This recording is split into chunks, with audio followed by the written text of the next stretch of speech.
I looked into the Alpha Lion Fat Loss Stack.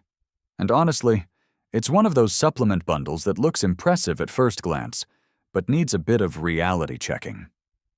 The stack includes products like Superhuman Burn, Cravings Killer, and Gains Candy, all marketed with bold claims about boosting metabolism, increasing energy, and eliminating cravings. The formulas do contain some well-known ingredients like caffeine, green tea extract, and grains of paradise, which can support fat loss when paired with proper diet and training. So it's not completely random. But here's the part people often miss. None of these ingredients are magic, and the stack won't do anything meaningful if you're not already eating in a calorie deficit. A lot of the hype around thermogenic effects tends to be exaggerated.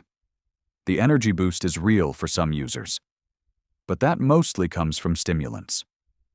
I also checked customer feedback, and it's mixed. Some people say they felt more focused and less hungry, while others say they noticed no difference at all. The products are legit in the sense that they're not scams. You do receive what you order. But the results vary a lot. Overall, it's not a miracle fat loss solution. It can support your routine, but don't expect dramatic changes unless your lifestyle already backs it up.